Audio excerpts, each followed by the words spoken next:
Hey coin collectors, it's DC on the Big D, and it's a 1999 Susan B. Anthony dollar.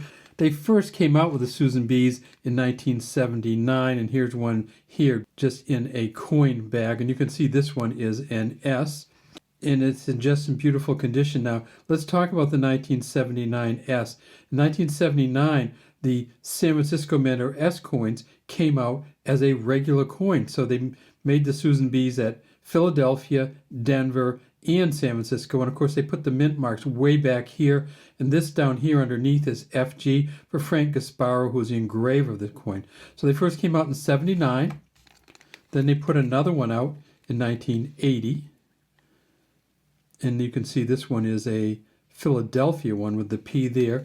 They put another one out in 1981. There's a D there for Denver.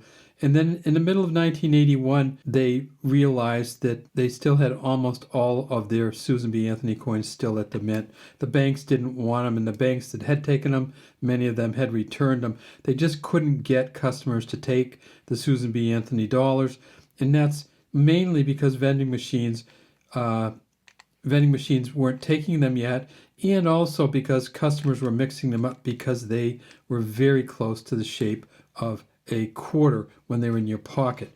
Now, they're not really the same size as a quarter. You can tell the difference when they're next to each other, but if you had these in your pocket, they're both going to have the reeded rim.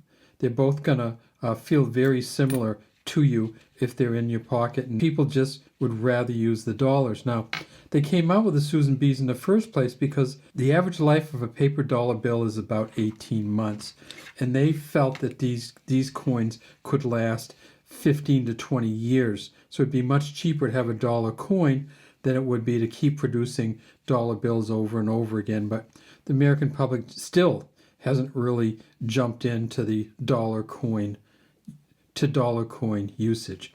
So one of the really exciting coins from 1999 is a coin that's really not a Susan B, but it kind of is.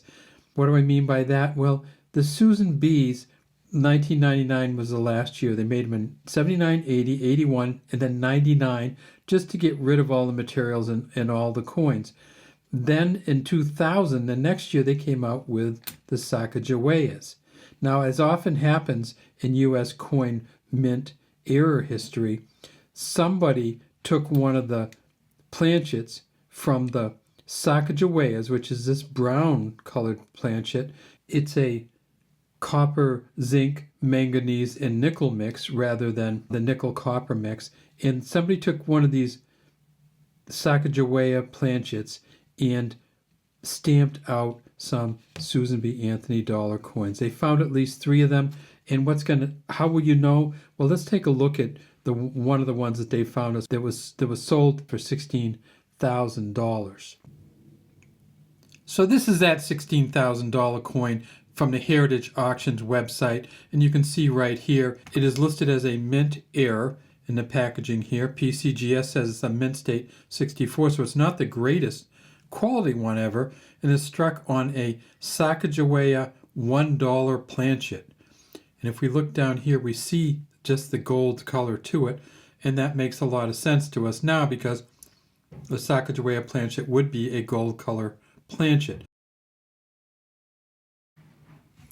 There's a picture of it right there, and that's just beautiful. I mean, you almost wish that they had done the Susan B. Anthony's in a gold when you start seeing these ones here. Just beautiful detail in the eagle, and then there, right there, you can see all the scratches and the lines in it, and many of those are not from the photograph. Those are actually in the coin, and that's why it's rated as a mint state 64. So there's a $16,000 one. Let's look at some more of ours. Okay, so that's how we got the kind of gold color. And you notice when I went through some of these other ones, there's often been a little tiny bit of gold color to all of these Susan B. Anthony. Some of it comes over time. Some of it was there when they first made them. And then some of them don't have much of that gold color on them. So when we're looking at them, you might see some that look a little bit gold. You tip them up on the edge, however, and you can see that these are a copper nickel covering over a copper center. If you happen to tip a goldish looking one up on the edge and you didn't see this copper center, then and you saw a center more like this, then you'd know you have one of those very, very few Susan B. Sacagawea dollars. All right, let's talk about the specific amounts made at each mint. At the Philadelphia Mint, they made 26 million Susan B. dollars in 1999. The most expensive of those now go for about $1,950, and they're at a mint state 68. And we see on the back we have the eagle landing on the moon, United States of America, $1. The earth over the eagle's shoulder and the stars around the outside. The eagle holding an olive branch, and it says $1 at the bottom.